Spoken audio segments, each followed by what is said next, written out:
नमस्कार दोस्तों, आपका हमारे बुद्धिस्ट ज्ञान चैनल में स्वागत है। सारा खेल अपने अंदर के मन का है। जो इस खेल को समझ गया उसका जीवन उसकी सोच से भी ज्यादा अच्छा हो जाता है। लेकिन मन को समझाने के लिए इन तरीकों को समझने की जरूरत है। आज उन्हीं प्राचीन तरीकों को हम आपको बुद्ध की कहानियों के माध्यम से समझाएंगे। तो बिना देर किए कहानी की शुरुआत करते हैं। पहली कहानी। दोस्तों, बहुत समय पहले की बात है। एक वृद्ध सन्यासी हिमालय की पहाड़ियों में रहता था। वह बड़ा ही ज्ञानी था और उसकी बुद्धिमत्ता की ख्याति दूर दूर तक फैली थी। एक दिन एक औरत उसके पास पहुंची और अपना दुखड़ा रोने लगी। बाबा, मेरा पति मुझसे बहुत प्यार करता था, लेकिन वह जब से युद्ध से लौटा है तब से ठीक से बात तक नहीं करता। युद्ध लोगों के साथ ऐसा ही करता है, सन्यासी बोला। लोग कहते हैं कि आपकी दी हुई जड़ी बूटी इंसान में फिर से प्रेम उत्पन्न कर सकती है। कृपया आप मुझे वो जड़ी बूटी दे दें, महिला ने विनती की। सन्यासी ने कुछ सोचा और फिर बोला, देवी, मैं तुम्हें वह जड़ी बूटी जरूर दे देता, लेकिन उसे बनाने के लिए एक ऐसी चीज चाहिए जो मेरे पास नहीं है। आपको क्या चाहिए मुझे बताइए, मैं लेकर आऊंगी, महिला बोली।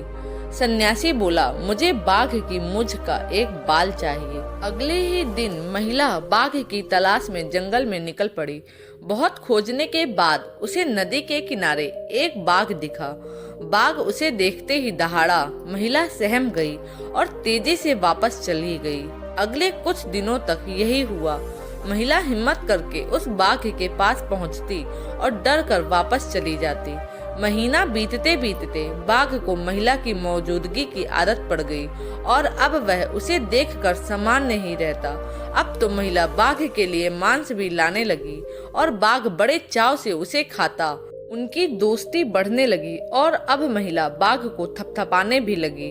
और देखते देखते एक दिन वह भी आ गया जब उसने हिम्मत दिखाते बाघ की मूंछ का एक बाल भी निकाल लिया। फिर क्या था, वह बिना देरी किए सन्यासी के पास पहुंची और बोली, मैं बाल ले आई बाबा, बहुत अच्छे। और ऐसा कहते हुए सन्यासी ने बाल को जलती हुई आग में फेंक दिया। अरे यह क्या बाबा, आप नहीं जानते इस बाल को लाने के लिए मैंने कितने प्रयत्न किए और आपने इसे जला दिया। अब मेरी जड़ी बूटी कैसे बनेगी? महिला घबराते हुए बोली, अब तुम्हें किसी जड़ी बूटी की भी जरूरत नहीं है, सन्यासी बोला। जरा सोचो, तुमने बाघ को किस तरह अपने वश में किया। जब एक हिंसक पशु को धैर्य और प्रेम से जीता जा सकता है, तो क्या एक इंसान को नहीं? जाओ, जिस तरह तुमने बाघ को अपना मित्र बना लिया, उसी तरह अपने पति के अंदर प्रेम भाव जागृत करो। महिला सन्यासी की बात समझ गई। अब उसे उसकी जड़ी बूटी मिल चुकी थी। दोस्तों, इस कहानी से हमें यह सीख मिलती है कि हम प्रेम और सद्भावना के साथ किसी भी व्यक्ति का हृदय जीत सकते हैं। जीवन में प्रेम की जरूरत इसीलिए होती है। तो दर्शकों, चलिए अब चलते हैं हम हमारी अगली कहानी की तरफ। अगली कहानी। एक धोबी के पास एक गधा था। वह दिन भर कपड़ों के गट्ठर इधर से उधर ढोने में लगा रहता। धोबी स्वयं कंजूस और निर्दयी था। अपने गधे के लिए चारे का प्रबंध भी नहीं करता था, बस रात को चरने के लिए खुला छोड़ देता था। निकट में कोई चारागाह भी नहीं था। शरीर से गधा बहुत दुर्बल हो गया था। एक रात उस गधे की मुलाकात एक गीदड़ से हुई। गीदड़ ने उससे पूछा कि क्या महाशय, आप इतने कमजोर क्यों हैं? गधे ने दुखी स्वर में बताया कि कैसे उसे दिन भर काम करना पड़ता है, खाने को कुछ नहीं दिया जाता, रात को इधर उधर अंधेरे में मुंह मारना पड़ता है। गीदड़ बोला, तो समझो भाई, अब आपकी दुख भरी के दिन गए। यहाँ पास में ही एक बड़ा सब्जियों का बाग है। वहाँ तरह तरह की सब्जियाँ उगी हुई हैं। खीरे, ककड़ियाँ, तोरी, गाजर, मूली, शलजम और बैगन की बहार है। मैंने बाण तोड़कर एक जगह अंदर घुसने का गुप्त मार्ग बना रखा है। बस वहाँ से हर रात अंदर घुसकर चख कर खाता हूँ और अपनी सेहत बना रहा हूँ। तुम भी मेरे साथ आया करो। लार टपकाते हुए गधा गिदड़ के साथ हो गया। बाग में घुसकर गधे ने महीनों के बाद पहली बार पेट भरकर खाना खाया।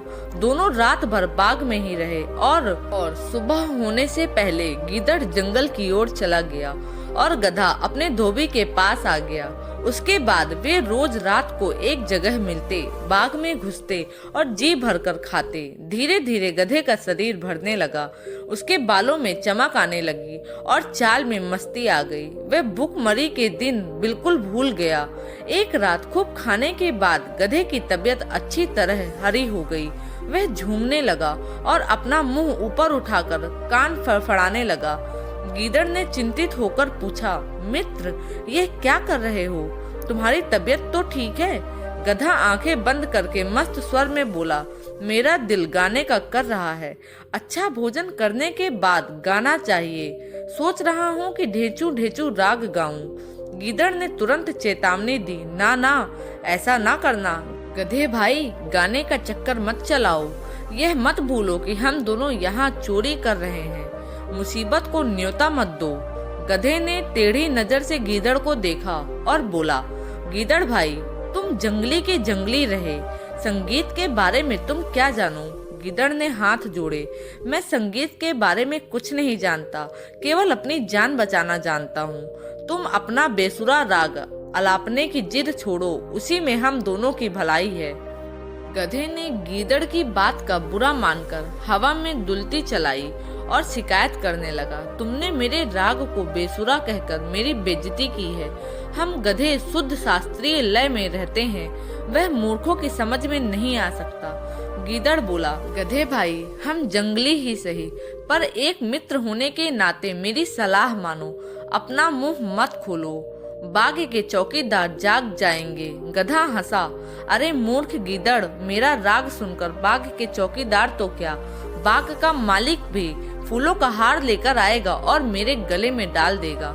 गीदड़ ने चतुराई से काम लिया और हाथ जोड़कर बोला, गधे भाई, मुझे अपनी गलती का एहसास हो गया। मैं मूर्ख गीदड़ भी तुम्हारे गले में डालने के लिए फूलों की माला लाना चाहता हूँ।